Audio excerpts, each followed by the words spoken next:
There we go. So everybody can see the screen. I'll just ask John to verify that. John Litton, Yep. we're good with the screen. Thank you very much. So thank you everyone for carving out a little bit of time to join the first engagement session for the Community Improvement Plan. We are really excited to share some of our early thinking and review on the 4 communities. My name is Donna Hind. I'm a partner at the Planning Partnership, and we're leading the development of the Community Improvement Plan. And on the call is my colleague, John Linton from TCI, who's helping us with management, economic development, helping us put together the incentive programs. And so he's joining us as well. He participated in your really well done recreation strategy. So I'm really happy that John could help me on this as well. Yeah. So, and I will ask people just a reminder, if you wouldn't mind to keep your eye on the your microphone, just to make sure that it's muted and we don't hear any background noise. So I'm going to go through the presentation. I'm going to stop a few times and open it up for conversations. You're welcome to put a question in this chat box, and I'll ask Stephen to help us monitor those questions, or you can use the icons, the raise hand icon, reaction button to indicate that you have a question that you want to ask. I'll pause after we go through each segment. Today we're talking about, we've divided it into 2 different sessions. This afternoon we're talking about Dwight and Hillside, and then early evening we're talking about Dorset and Baysville. So a community improvement plan, just to start off, it's a planning tool to support strategic community investment. And there's 2 streams of our work. Public sector, so we look at opportunities to improve streets and roads and public spaces and waterfront access points. So we give the townships some direction on those improvements. And the second stream is for the private sector, where we're creating incentive programs to encourage revitalization and redevelopment. And the intent of that is to do whatever we can to help facilitate improvements to property and to promote redevelopment. So it's all about facilitating economic development, not frustrating it. The community improvement plan enables the township to focus public attention on local priorities, targets areas in need of repair, rehabilitation, or redevelopment, facilitates. I'm just going to ask people to make sure you're muting yourself. That's why I'm going to just mute along the way.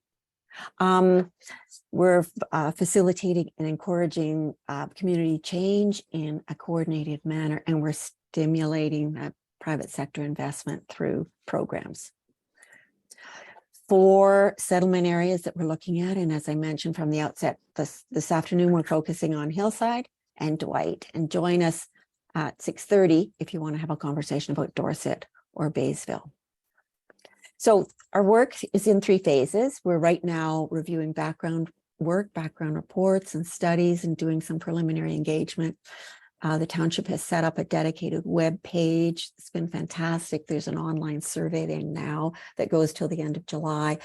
I've been lucky enough to have one-on-one conversations with most of council and the mayor and staff and some residents. So that's all in this first phase. Then we'll be developing some draft concepts, some draft policy directions, some draft incentives, and we have another round of engagement that'll be in August. And then in September, we look at preparing the final document, again, going out to the community. So at every stage, we're reaching out to the community. So in terms of engagement, dedicated web page, just put in Township of Lake Bay's Community Improvement Plan. It'll take you right to the web page. It's really well populated with information. The township is offering in-person assistance at the office if anybody wants to share ideas. They are, you can also submit your ideas through the web page. There's an online survey that I mentioned. It closes at the end of July. This is our first virtual information session. We'll have another online survey as we begin to develop some ideas, and we want to get your reaction to those ideas. We're targeting a second public information session in August and then a third one in September. So hopefully you'll be seeing a lot of us over the next several months. I'm going to ask my colleague John to just walk us through some insights into the demographic population characteristics of the township. Thanks very much, Donna, and good afternoon, everybody.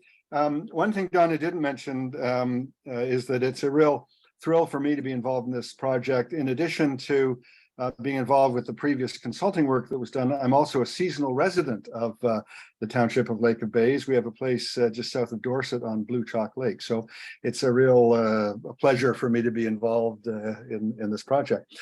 As Donna was saying, we wanted just to help seed the discussion by providing you just a bit of context in terms of sort of the demographic overview of Lake of Bays. So just very quickly, I'll run through some of the things that come out of the recent 2021 census that was just undertaken a couple of years ago. So one thing, no surprise to anybody, of course, there's a very high percentage of seasonal population in Lake of Bays. In fact, of all your households, 59% of them, well over half, are seasonal residents, compared to 40% for Muskoka District overall, and only 7% for the province. So very high seasonal population, well over half your households. In fact, a way to think about this is that for every permanent resident household, there's about 1.5 seasonal households. So very high ratio.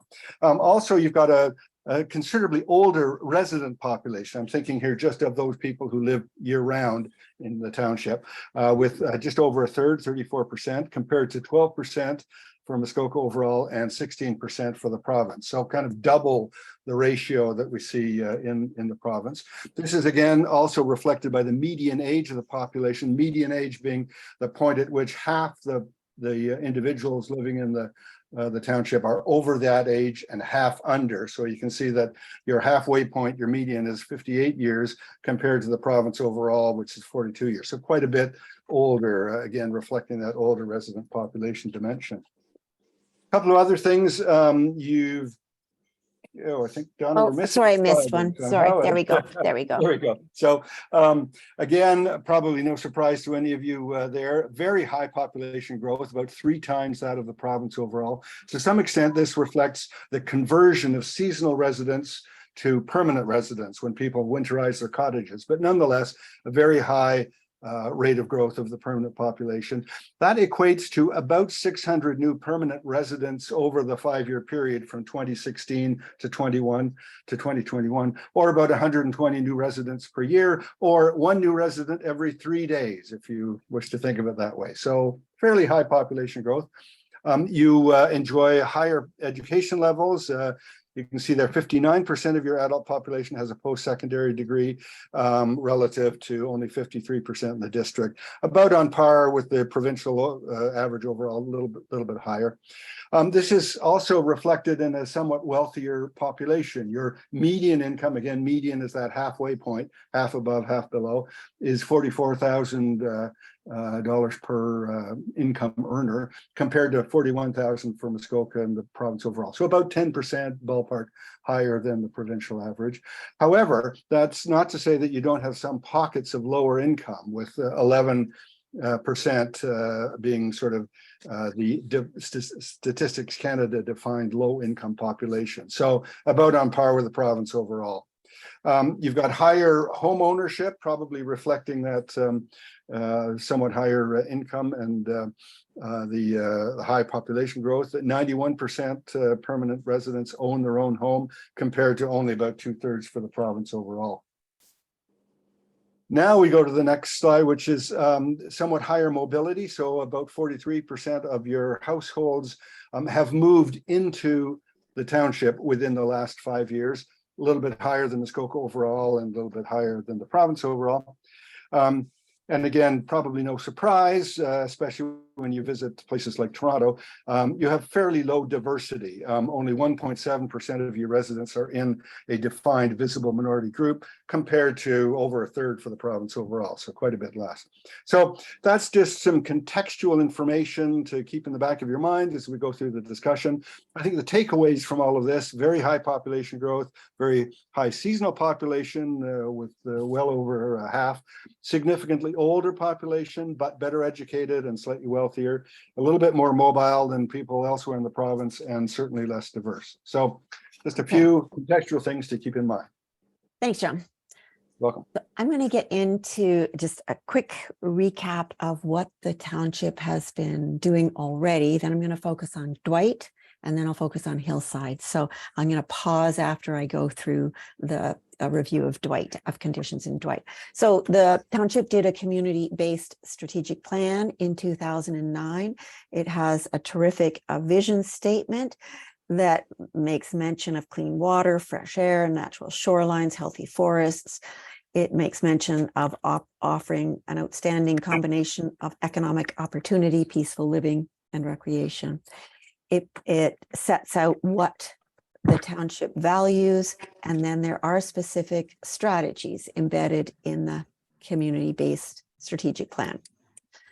There is an economic development strategy that I understand may be being updated. It was completed in 2017, founded on, again, a very strong vision statement about a strong and diverse economy with the community assets, infrastructure, and people. There are 5 themes in the development strategy that include 22 priority actions. Those themes are business support and development, communications, marketing, and branding. And so you can see under those, I've just listed some of the actions, but branding is an action, making sure the community profile is up to date, visiting businesses. And I know firsthand that the township is actively implementing some of the priorities that were identified in the strategy. Other themes include community infrastructure, tourism, workforce development, retention, and attraction. So it's a really solid piece of work that was done about 6 years ago.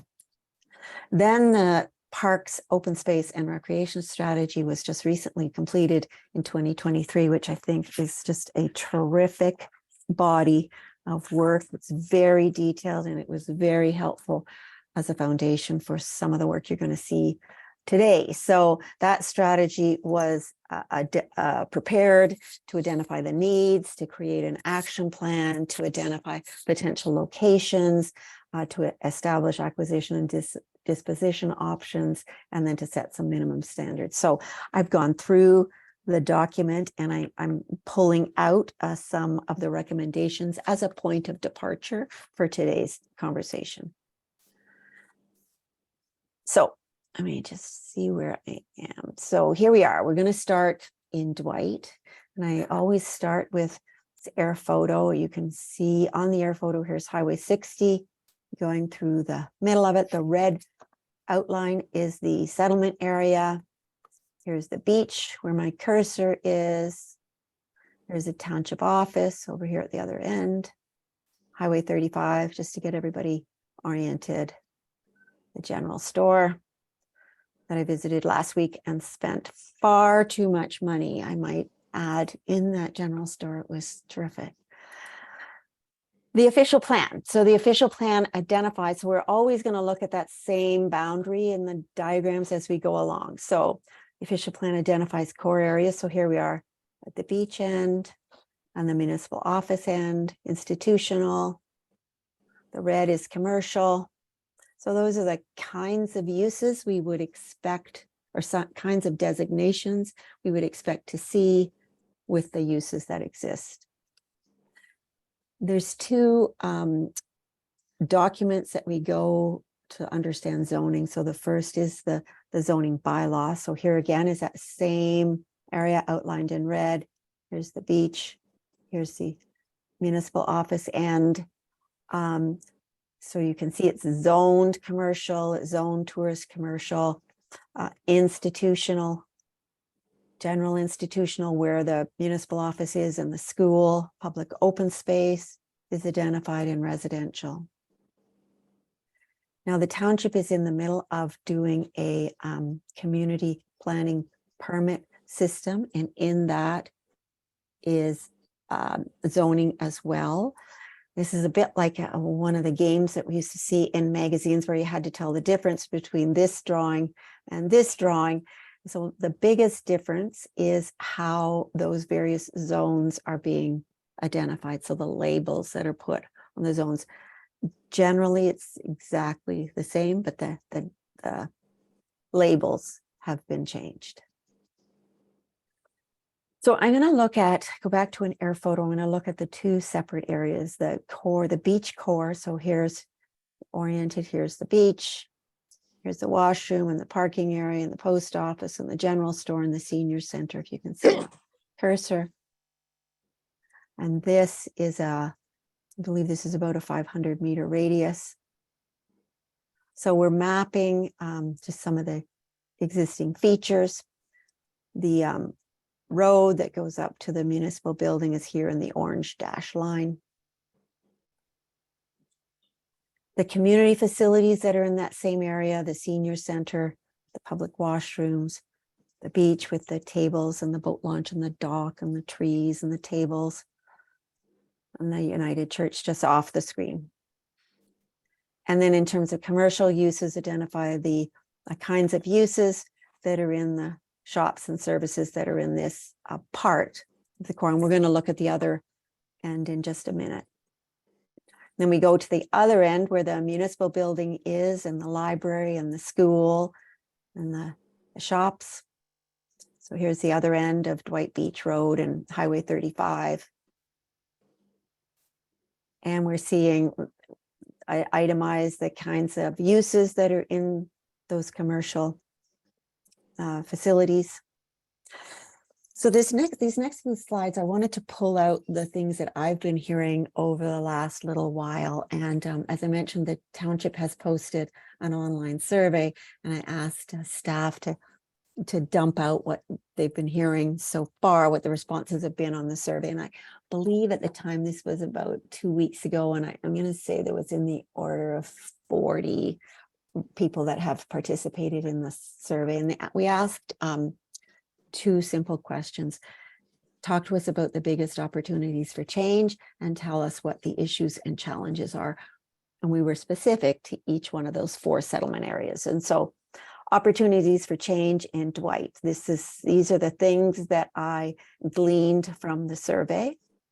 Issues and challenges. This is what the survey respondents told us. So this isn't John and I or our staff team saying what the issues are. This is what we've been hearing through the online survey. And then I had about 20 one-on-one conversations over the past several months, and those have been with counselors, the mayor, senior staff, residents. And when I culled through all of my notes, pages and pages of notes, these are the things that people talk to me about opportunities for change, about what some of the issues might be, just ideas to think about. So you can see it's a mishmash of both issues and ideas to consider. I wanted to flip through what the Parks Open Space and Recreation Strategy recommended, because they had some really terrific insights for community facilities in each one of the settlement areas. And so I really want to build on the work that's already been so well done. So obviously they talked about the beach. They share some of the issues and opportunities for the beach. They add some suggestions for improvements or additions. So they say provide tents or items for rent, like umbrellas and floaties and paddleboards. They suggest adding temporary lighting for winter use. They suggest improving maintenance, like power washing and painting the pavilion. They suggest repairing and refinishing the pavilion. They suggest continuing to allow for on-street parking. And I know it's really well laid out now, painted, and It's a good addition to the off-street parking by the washroom. In terms of the community center and library, they let everybody know about the facility, the capacity. They mentioned when they were doing their document that the library was investigating expansion opportunities, ways to increase community program space, looking at how to increase the building footprint within the limitations of the septic system. And then making suggestions for adding additional program space as multi-purpose for both the library and the recreation programming, and the need for designated spaces such as for seniors to be incorporated into the design.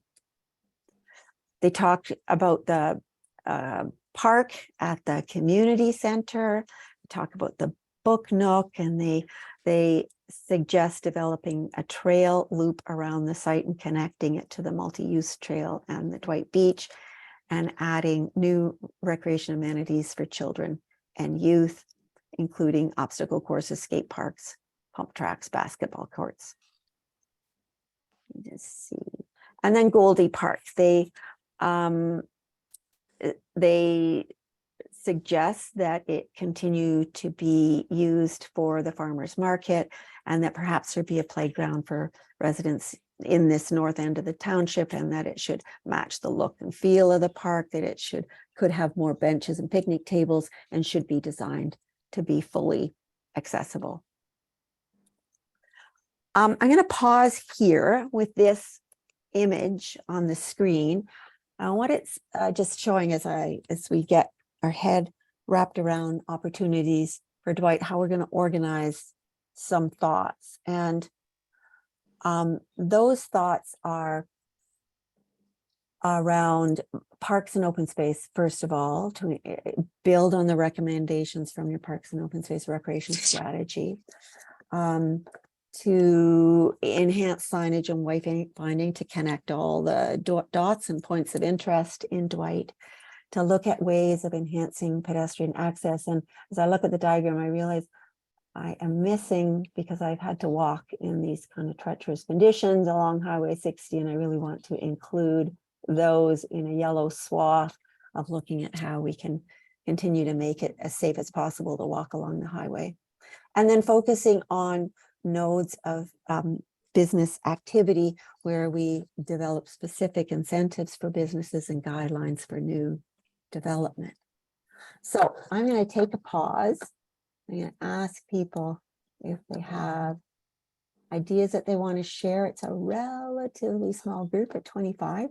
So I'm happy for you to use a reactions icon, or I'm not seeing anything in the chat box. Are you, Stephen? Nope. I'll let Okay. you know. Okay. I'm monitoring it. Okay. Anybody have any thoughts about Dwight? We've got 25 people on the call who I know have opinions on everything, and I don't want to lose the chance to hear them. Yeah, go ahead. I think you have your hand up. I think it's Ian. Is that Ian? Is that? Let me just see. I think you had your hand up. Yeah, there you go. Go ahead. Go ahead. You're identified as Ian, but I don't know if that's the right name. Go ahead. I'm not Ian, it's Susan. Okay, It's his hi, wife. I Susan. just Hi, happen to Susan. be on his computer. I have a few questions. Great. Firstly, one question that comes to mind. So you're showing that the core area. Yeah. And so is there no, like many of us do not actually live in the core area. Yeah. And so does the plan at all impact like other areas, like South Portage? South Portage isn't in Hillside, it isn't in Dwight, it's South Portage. Right. It's a different settlement. And yeah, we are focusing on Dwight, Hillside, Baysville, and Dorset for settlement areas. So I'm not sure, Stephen, maybe you could help me answer that question, the relation of South Portage to recommendations Like, I mean, that we might be making for Dwight. use Dwight. Dwight Right. is our community, and Right. So believe me, are there recommendations you have for Dwight? well, or there's a any of the beach, facilities? there's beach areas in those communities too. There's In the two other along ones that you South mentioned? Portage. Yeah, yeah. So that is another consideration that maybe the improvement plan wants to take a look at those beach areas as well. Yeah. And that might ease up some of the discussion around Dwight. Another question I have is why this year they have reduced the number of docking spaces at Dwight. So that is, for us, was a big draw. We have our boat in South Portage, we boat to Dwight and shop and do all kinds of things there. So that's I'm not sure a why the number concern. has been reduced. Stephen, can you help? I can't answer the question around the docking, but in regards to going between the hamlets, the whole idea behind the CIP and the whole progress we're going through is how these hamlets are all going to attach. And so we are focusing on the hamlets, but this entails all of Lake Bays. So we will be looking at how everything works with everything else and how we can best, if we need to improve for navigation, recreation, et cetera, et cetera. I can't answer the question.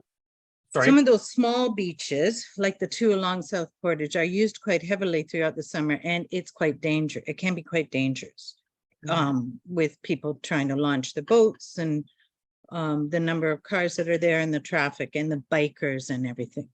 I think that probably was also addressed in the Parks and Open Space Recreation Strategy, but I'll follow up on that. In terms of the reducing the docks at the beach, that was also identified in the recreation strategy, and I understand the interest on the part of some to be able to bring your boat in to be able to access the services, and that absolutely helps keep some cars off the road and helps reduce the demand for parking. So it does make and some it's sense to attractive think for about young that. people. I think some of sure. our plans should, I mean, you noted that our population is older.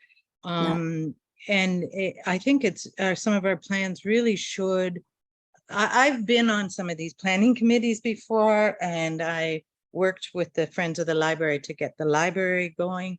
So I've been very active on different levels at different times in our community.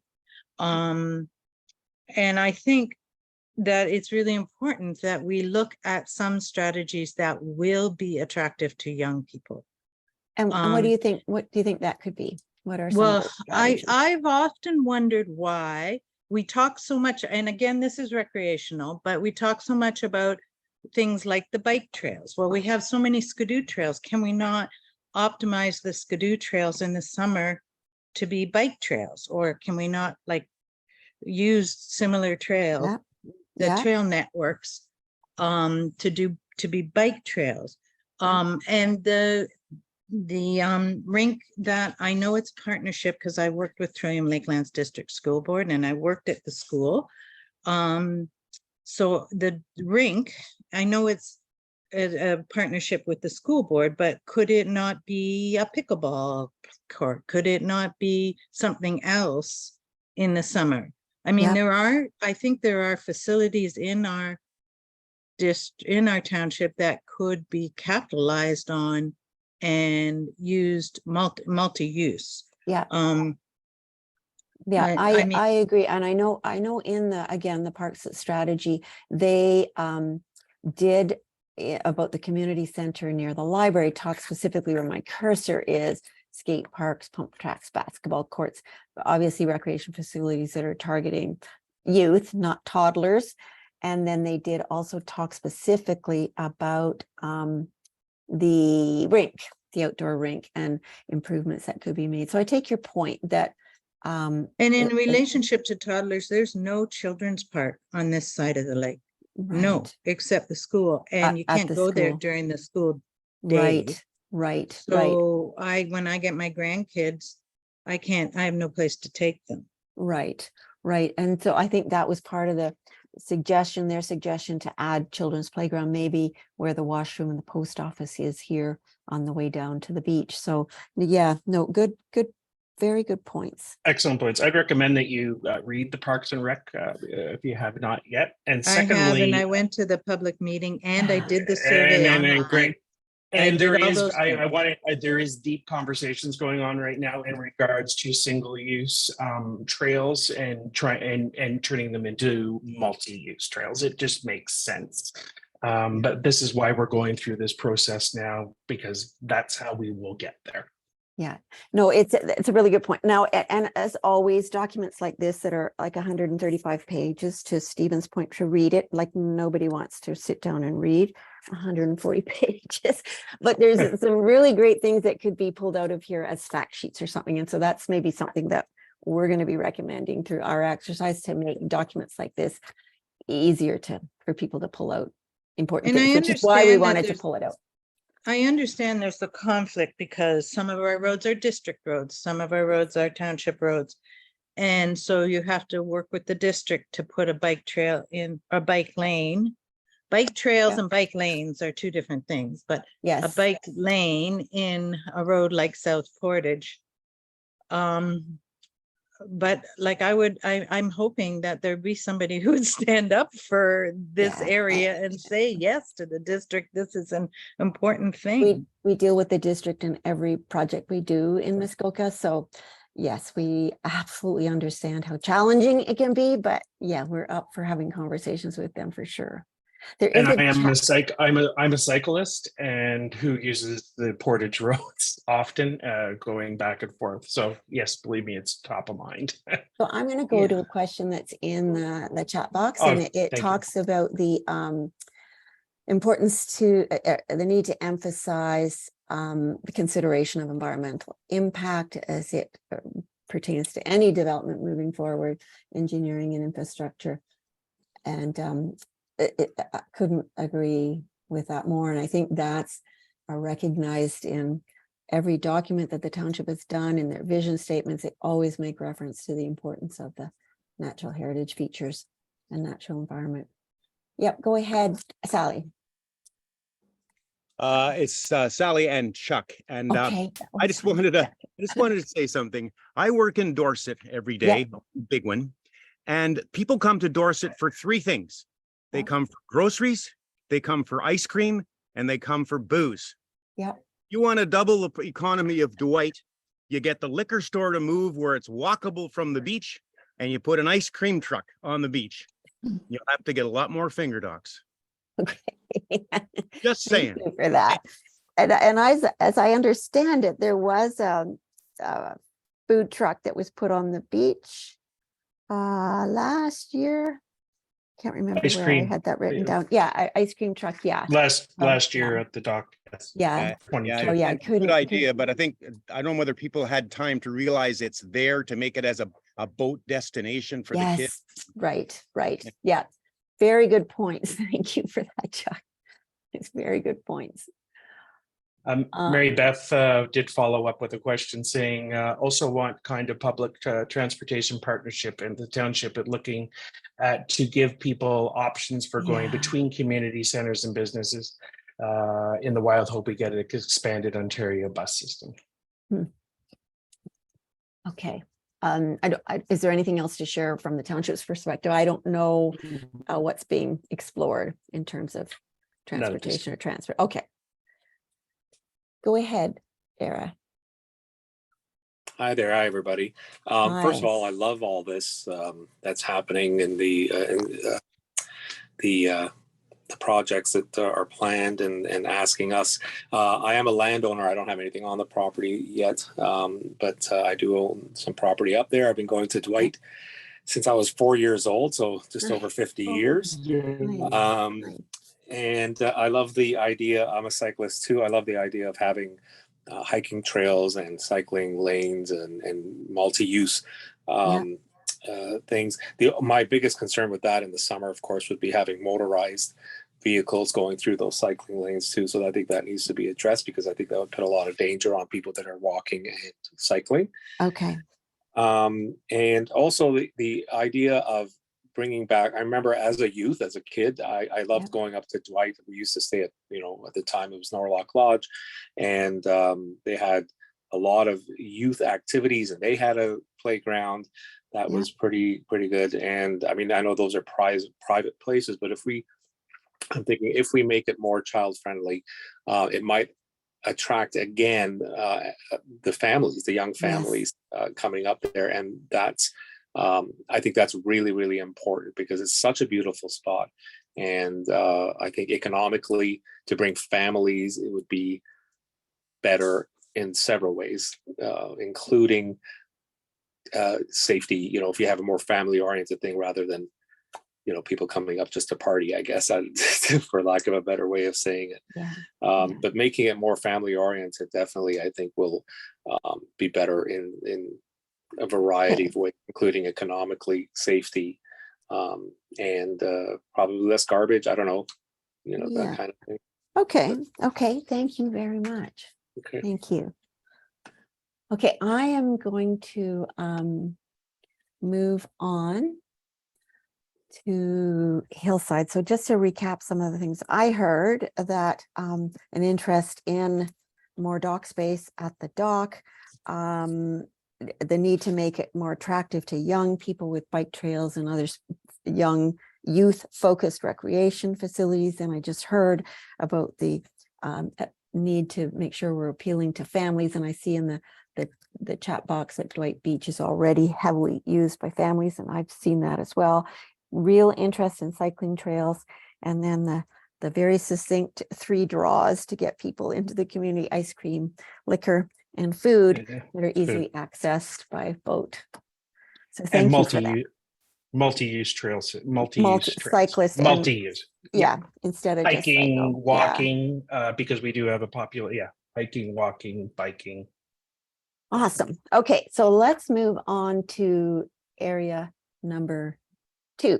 So I do also want to say one more time that the community improvement plan specifically focuses on settlement areas or urban areas, because one of the drivers of the CIP is those financial incentives for businesses.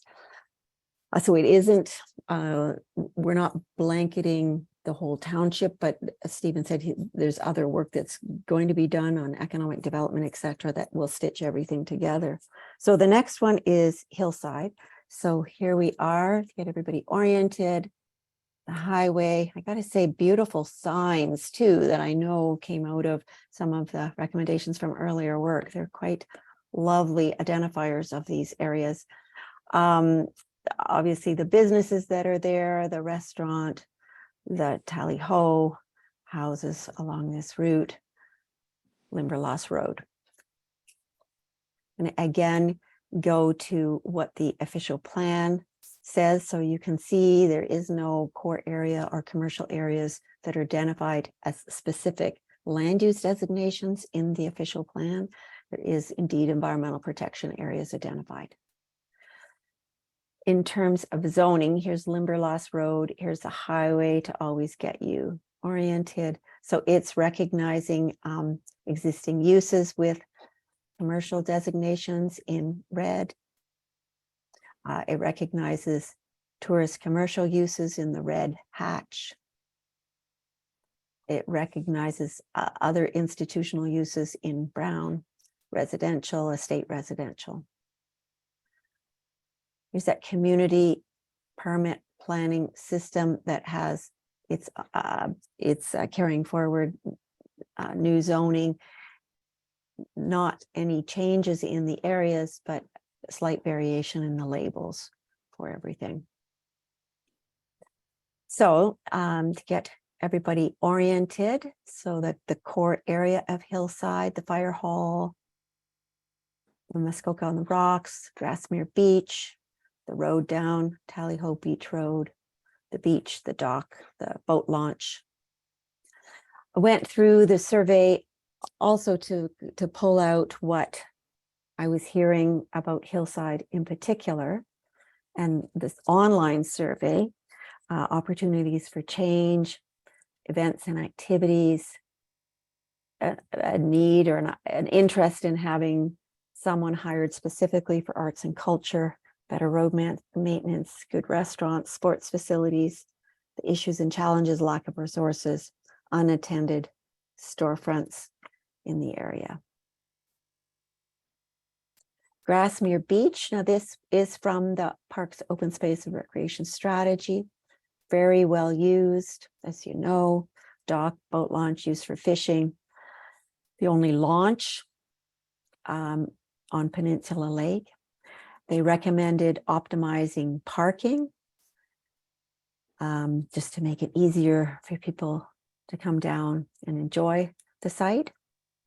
And I was going to say, just from my own attempts to find Grassmere Beach, and on my third visit to Hillside, I found the road that takes me down there. So clearly there's a need also for a little bit of enhanced wayfinding and identifiers from the road. I know that that's a bit of a catch-22 because you want to keep it for your own residents as opposed to motorists or visitors that might be coming by on the highway, but it's always the conundrum on projects like this. So with that, let's have a conversation if anybody has ideas specific to Hillside.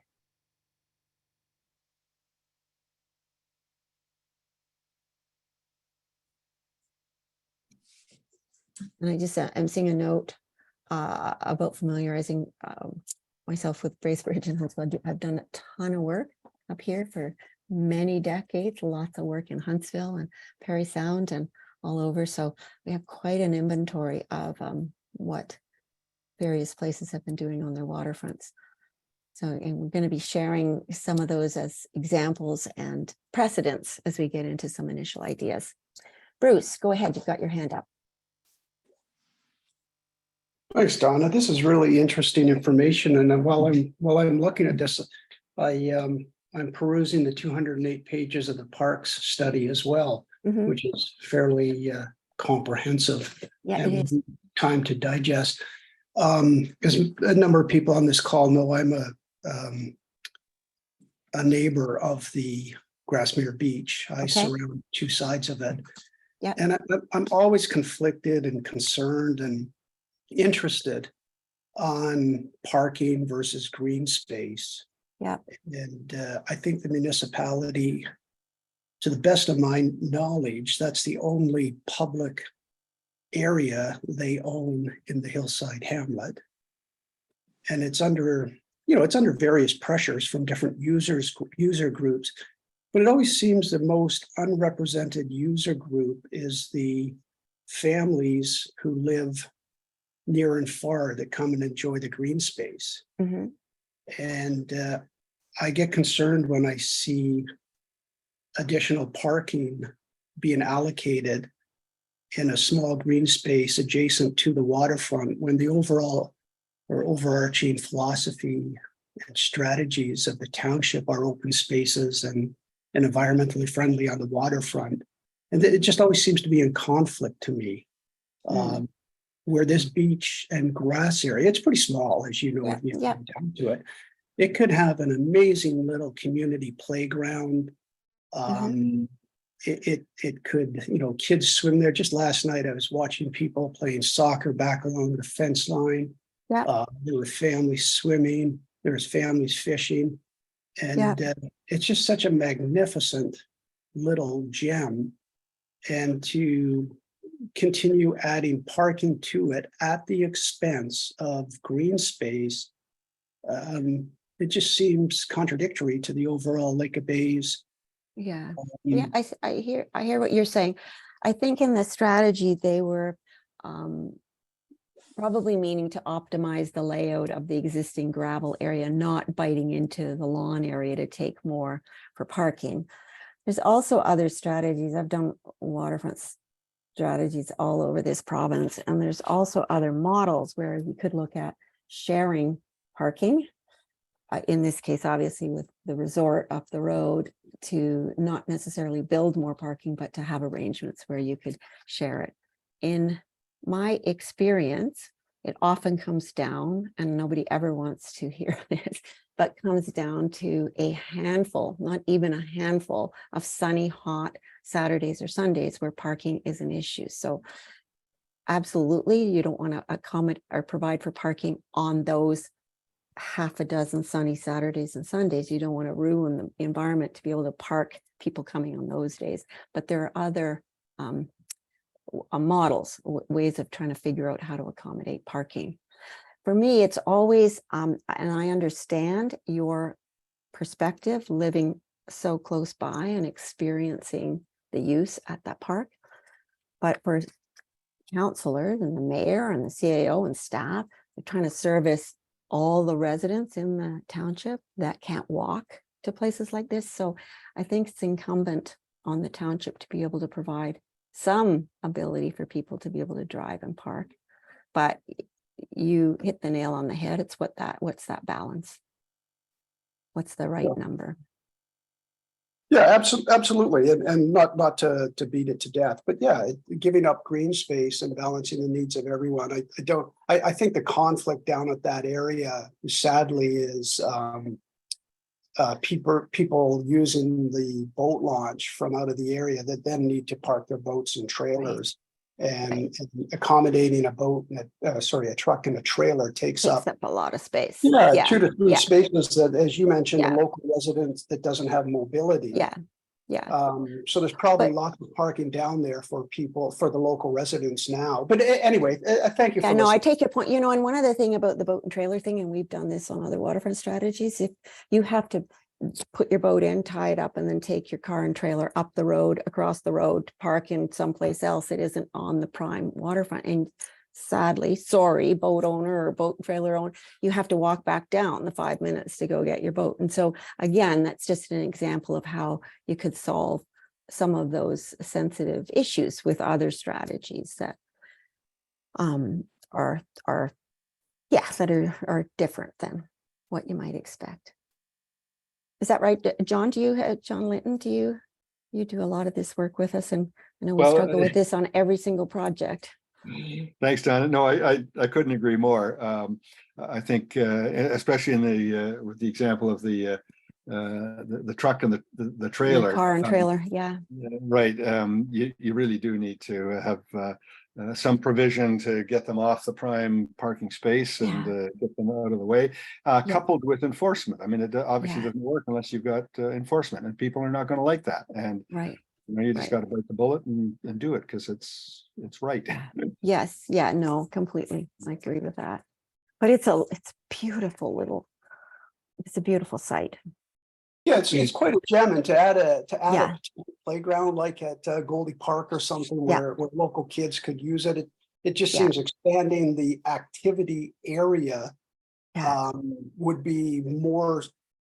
I don't know. It would just be more interesting for the local residents. Yeah. I'll jump to another one, and cycling came up as well. As many people know, again on this call, Limberlost Road, although not as much right now, but it's being a heavily used road for cycling. It's a popular out and back route to the end of the road and back. And we used to have informal weekly rides and so on. And I wonder if something like that could be incorporated into the Hillside area as a staging zone with signage. That's a great idea. That's a great idea. I noticed on Highway 60, and I mentioned this a couple of years ago to Jennifer Clancy, on Highway 60, as you go east of Dwight, riding a bicycle on the paved shoulder out to Algonquin Park. There's signs that say bicycle route. And it would be interesting or really neat for the municipality to somehow, I guess, find out what the MTO or transport, whatever government agency designated that, and sort of piggyback on that, because someone's done all the work there. And when I contacted the municipality, there was just no awareness of what was happening there. Yeah, we could easily track that down. That would be through the Ministry of Transportation. It's the provincial highway. So yeah, that's easy to, we are able to find that, right? Being persistent and tracking down, but that's a really good point. Bruce, sorry, go ahead. I was just going to say that. Sorry, you go ahead, John, please. No, you go ahead, please, John. Well, I would just anecdotally, my wife and I stayed at the Algonquin Inn further along on Highway 60 back in early May, and I was amazed by the number of cyclists on that cycle route that accompanies the highway. It really is heavily used. I can just imagine in July, August, very heavily used. Okay. That is a big part of this overall why we're doing this, Yep. because multi-use and bikes, they park at the township, they do 35 down to Minden. I've done partook in this, so we go into Algonquin Park, also Limberlost. So Bruce, I hear you 100%. I hear you about the family beach. My two oldest kids spend a lot of time at that beach. It's very heavily used by local population, and it's just finding that balance between how it will all work between people coming from away in boats and the local Mhm. populace. I remember when I If was it- at sorry. Hillside just not too like last week, there was a great map, and I always love when I go to a place and I find a map to figure out where I am in relation to everything else that's around. And so that's a terrific initiative. And I can't remember if on that map I saw a code of conduct. And why I bring that up is I've come across the Township of Muskoka Lakes recently released code of conduct, and I thought it was a really terrific 2-pager that they now are in the process of posting in most of their public places, just about behavior and being respectful and neighborly. When I was there a week ago and saw some guys fishing, and they opened up their red car door and blasted music. And Bruce, I could imagine if I lived where you did and you had the joy of listening to this person's music selection, would drive you crazy. So I think that kind of thing, to just let everybody know that you're part of a really small neighborhood, you're part of an intimate area when you're in those locations, and everybody has a role to play in being mindful and respectful of the neighbors. And so that's something that we're going to be poking our nose into. And of course, Donna, that depends on the type of music that they're Yes, playing. it wasn't something that I liked. Yeah, so all of those things, very very intriguing, these locations. We are attracting a different in the last several years, pre-COVID, even a different type of person coming up and spending more day trippers coming up now for the Yes, day yes. and then leaving. So that Yeah. brings a whole different variety, a whole different way of doing it. They come, so that's Yeah. something that's definitely going to be taken into consideration. And somebody Emily in the chat box is saying that similar to Dwight Beach, where you have to park up the road, maybe in Hillside, you could park up by the fire hall or something and wander down. So yeah, that's exactly the concept, that the parking is not necessarily right at the water's edge, where we want to keep that for people, not for car bumpers. Anybody else on Hillside? Some of the parking issues. Also an issue at small launches in the Lake of Bays on the South Portage. Yeah. Okay. Donna, we should make it clear this parking is a big part of this overall. Yes, for sure. Yeah, but we Yes. need to make that clear in both sessions. Is parking is a big yes. about identifying what is what and what we can use where, and then trying to find the best uses of maintaining respect and integrity in our environment, but also taking into consideration the realities of the volume of people that come at certain times. Mhm. So, Okay. In terms of next steps, if you haven't already, take a minute and do the survey that's live right now until July 28th. And Stephen put the link to the webpage in the chat box. So monitor that webpage for updates and project information. The township is really doing a terrific job on that. Thanks to Jacob, who's on the call. Speak to staff about your ideas for Dorset or Dwight or Hillside or Baysville, and then keep a watch for the next round of public engagement. We don't know whether it'll be in person or virtual yet, but we're targeting sometime in August. And I'll put a plug out there. We're happy to do it either way, in person or virtual. We're an Um, intimate township. If anybody wants to come in, as we said, and fill a survey out or whatever and talk, and we'll get their ideas to make sure they're incorporated. Jacob's been doing a superb job of making sure those get incorporated on your end. And I'd love to chat with people because I'm new as of last September. So please, this is a very important project and this is about the future of our community. So let me ask, I see Wendy's got her hand up, and then maybe I'll ask Mayor Glover, get in the queue if you want to say any words as we wrap up this first meeting, but I'll take Wendy's hand first. So Wendy, go ahead. Can you hear me? Yep, perfect. Perfect. Donna, I believe you and I had a conversation a little over a year ago at the beginning of this project, if you recall our discussion. Anyhow, if you don't, I'll just reintroduce myself. I'm a seasonal resident of over 70 years. Currently spend probably 6 months of the year in the township. Hillside is not my community. Dwight, I agree, it's a great location if I want to go to the liquor store. Erica's for baked goods, but also hardware is certainly very handy when you're a seasonal resident. You're bringing up the water system and oops, you need something for the plumbing. Yep. And so I think my question perhaps or point that I'd like to make, and maybe it's more back to Mayor Glover.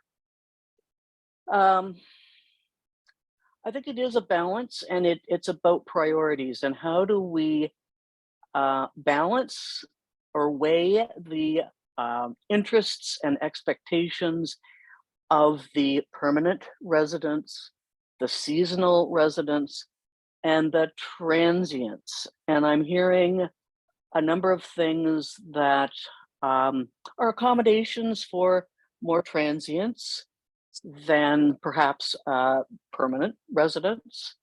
And so again, it's my interest as a full-time, a full ratepayer seasonal resident is how are those the priorities going to be weighed going forward as you identify strategies, action plans that you want to pursue. My community is the lake. Mm-hmm. Okay. Yeah, I was just pulling up my notes from our conversation, Wendy, because you and I talked about both being University of Waterloo grads. Exactly. When we spoke a long time ago. That was a long time ago. So your question about balancing, I'm going to ask my colleague John first to weigh in on this before I ask the mayor if he wants to say some things. But John, this is also something that we often hear. How do we balance the permanent residents, the seasonal residents, and let's call them visitors, not transients, visitors to a community. Yeah. Well, I guess in part, my view is that is precisely why we have these wide-ranging conversations with the community. We try to cast the net wide to hear as many perspectives and points of view as we can, because ultimately we can weigh in with our sort of professional opinions and, outline our criteria for economic benefit and social, cultural opportunities and so forth. But ultimately, it's what the community sees as the appropriate balance, meeting the needs of, in particular, the permanent and the seasonal residents vis-a-vis the visitors to the community. So that's, in part, we don't know what the right answer is, and every community has its own particular balance depending upon the proclivities and the nuances of the preferences of the people who live there. So it's a great question, and it's a challenging one, but ultimately that's why we need to hear from all of you and even others to get those perspectives so that we can help the town staff and elected officials determine what that balance might be. Yeah, thanks, John. Thank you. Thanks for that, Wendy. Thanks for that comment. Mayor Glover, do you want to say something? I'm going to wrap the meeting up shortly. Did you want to Well, say I something just first could address Wendy's concern there. I mean, one of the main things about any municipality is that it has to try and do its best for all its residents, and not every resident lives on the lake. So it's great that, Wendy's issues are the lake, but to support gas stations and hospitals and fire trucks and all the different things that are needed in a municipality, we have to try and support all people. So we have to try and weigh it, as John said, and find a balance that works. I do want to thank everybody for participating today. I appreciate it. Of course, I've talked to Blue Streak. You don't need to hear me talk yet. And if I, get an opportunity maybe later on, or I certainly will in council as we try to sum this up and find direction. Okay. So this is really about the community engaging, not so much the politicians or staff. It's we want to hear from everybody else. Okay. Thanks, Mayor Glover.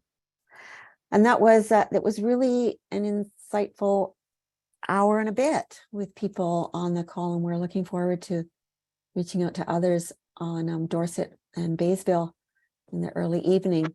So it's been really interesting for us to talk to you and to understand some of the nuances of where you live and issues that you're experiencing and opportunities that you wanted to share with us. That's been really terrific. So I really, like I said, keep an eye on the webpage, and township staff and the office, really easy and approachable and accessible to hear anybody's And thoughts fill on out what the we're survey. doing. And fill out the survey. Yeah. Thank you, John. I was just going to say, please tell 10 friends or 10 residents or your Exactly. neighbors. This is the most important time. Get in and fill these surveys up. Participate. This is your voice, your chance. It's your time. And we need as many of you as possible. Thank you. Okay. Thanks, everybody. I'm going to close the meeting on everyone's behalf. Thank you very much for joining. Thanks all. Thanks. Have a all. great day. Bye. Bye. Thank you.